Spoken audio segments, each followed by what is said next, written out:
こんにちは、ゆかです。皆さん、ありとあらゆる富を受け取る人になりたくありませんか？なりたいですよね。人からも優しくしてもらえて、いろいろ美味しいものがあったり、いいものがあったりしたら、もらったり、面白い本があったりしたら紹介してくれたりね。みんな優しくしてくれてって、そんなことばっかりの毎日だったらすごく幸せじゃないですか。どうやったら受け取ってばかりの人生になるのかについて話させてください。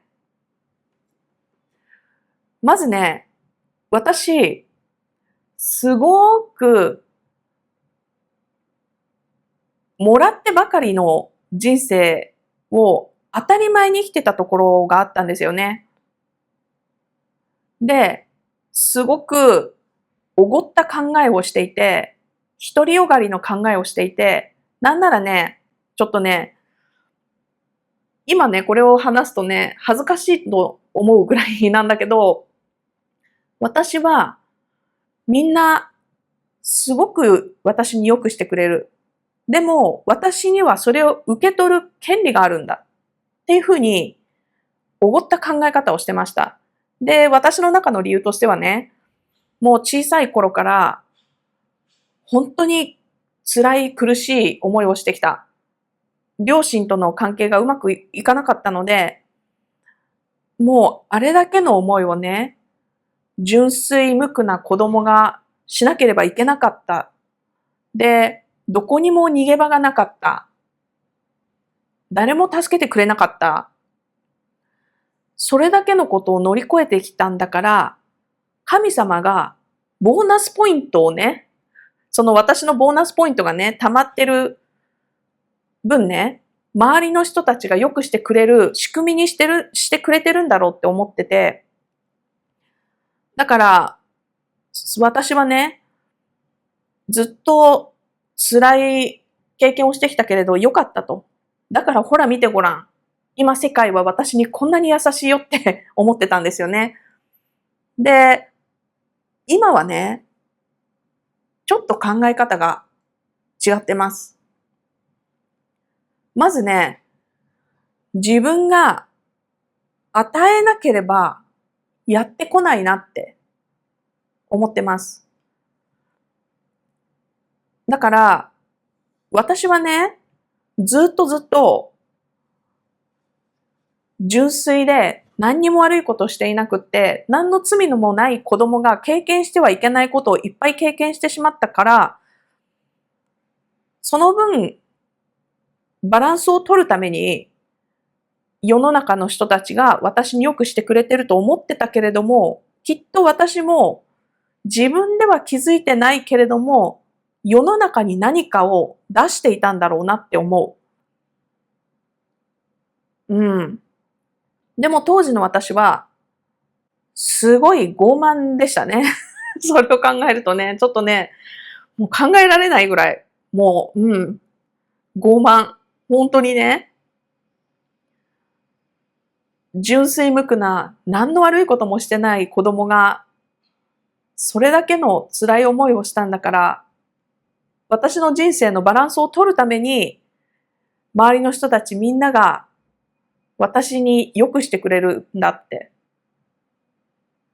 だから、私は、この先もずっと安泰だと。私の生きてる世界ではみんな私のいいように、ありとあらゆるものが動くと。そんなようなね、気になってたんですよね。でもね、なんかちょっとね、こないだね、朝、娘を学校に送ってった後、いつも行くカフェまでね、歩いてる時にね、確かに、私はすごくいろいろな人たちにいろんなものを与えてもらってるなって実感したとともに、私がもっと与える人になりたいなって思ったんですよね。本当に小さなことでいいんだけどね、なんかね、その日はすごく幸せだなって思ったんですよ。なんか特別気分が良かった。今、タイ雨季なので、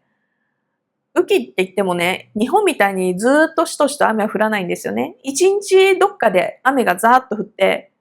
で、その後、まあ1時間もすれば雨が止んで、地面が乾くような感じなんですけど、そのね、雨が降った後の澄んだ空気の中で、タイだとね、花の香りがしたりするんですよね。だから、清められた道のところにちょっと花が香ったり、そういう気持ちいいところを歩いてて、顔見知りのバイクタクシーの人がお客さん乗せてね、横通り過ぎながら、やーってやってくれたりするし、屋台のおばさん、おじさんとかね、人とかも、近くの商店の人とかも挨拶してくれたり、なんかくれたり、話しかけてくれたりとかね、もうなんかね、すごく美しい世界に生きてるなと。で、私はね、物をすごくもらうし、物理的にもね、それだけじゃなくて、こういう人たちの優しさに支えられて、こういう人たちが私の周りにいてくれてるから元気をすごくもらってる、エネルギーをもらってるって思った時に、それは分かってたんですよ。分かってたけど、私ももっと与えられる人になりたいと思った。うん。例えばね、知り合いのバイクタクシーの人が横通りかかった時にね、今までだったら、あ、こんにちはとか、おはようって言って、あ、今日も元気そうだな、よかった、私も元気もらうなってそこで終わってたのをね、今度からね、そこのところからまた一歩先、今日もそのバイクタクシーの人が事故を起こさないで無事にお家に帰ってこれますようにとかね、その念を込める、祈りを込めるとかね、それとか、物理的にもね、何か、時々人に何かあげたりっていうのはね、してたけれども、もっとね、その回数を増やせるんじゃないかなって思って、誰かにチップあげるだとか、なんか美味しいお菓子、あの人も好きかなと思って買ってったりする以外にもうちょっと高いものじゃなくて、自分にも負担がないもの、相手ももらって負担にならない、ほんと小さなものをね、ちょっとずつちょっとずつ自分が大切にしたいなって思う人たち、できるだけ多くに与えられたら、私はもっと幸せをもらえるんじゃないかなって思って、それをね、やることで、私はね、ものすごい自分では抱えられないぐらいのものをね、絶対に受け取るんだって確信してるんですよね。うん。現に、私が当たり前だと思っていろんな人たちからいろんなものを受け取って、いろんな人たちの行為を受け取ってっていうことをしてた時には、確かにね、ついてた。ついてたけれど、ついてた程度。ちょっとついてたぐらいね。なんだけど、自分が少し心もゆとりが出てきたりして、自分が他の人にできることないかなって言って、与えようっていうことを考え始めたとこから、やっぱり私はね、人生の豊かさが変わった。本当にありとあらゆるところで与えられるものが大きい。もうお金以上、物以上、その与えられるものの重みが変わったんですよね。で、これを見てくれてる人たちもね、きっと誰かにあなたが存在しているだけで何かは与えているんだと思う。笑顔で挨拶するだとか、ちょっとしたことをやってあげるだとか、優しい声をかけてあげる、元気になる言葉をあげるとかね。でもね、もっともっとみんなできると思う。ちょっと恥ずかしがらないで、その輪を広げてみたらどうだろうって思うんですよね。私もね、自分の身内だけに優しくしてればいいって思ってた時あったんですよね。自分の身内にしてやることは自分にしてやることと同じだからね。でもね、それをね、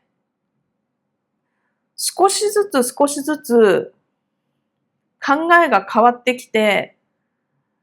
自分の身内だけじゃなくって、もうちょっと与えようって、与えたいって思うようになってて、本当に私は傲慢に当たり前のように世の中がね、私にくれるものを受け取ってたけれども、もっと与える人になろうと。で、私の肌感覚としてね、自分の持ってるものが軽くなれば軽くなるほど、逆に重くなるっていう現象があって、与えれば与えるほど、いつの間にか結果戻ってきちゃうんですよね。何でも。不思議なことで。で、今はね、もうそろそろお昼ご飯食べて娘をお迎えに行こうと思うので、そこまでね、深くは話さないけれども、出せば出すほど入ってくるんですよね。うん。だからね、そのね、見返りを求めてっていうわけじゃないけど、自分がもっと幸せになるし、もっとね、いい人間になりたいなと思って、もっともっと与えられる人になりたいなと思います。だからそれには、自分ができることの範囲ももっと広げていかなきゃいけないし、人に与えるだけの物理的な余裕っていうのももっと自分なりに大きくしていかなきゃいけないし、もっともっと大きい人間になりたいなと思う今日この頃です。ということで、自分に与えてくれるのを待つんじゃなくって、まずは自分が与える。で、どんどん持ってるものを出せば出すほど何倍にもなって帰ってくるよと。そんな気がしてるよと。そんな話でした。ということで、今日も聞いてくれてありがとう。じゃあねー。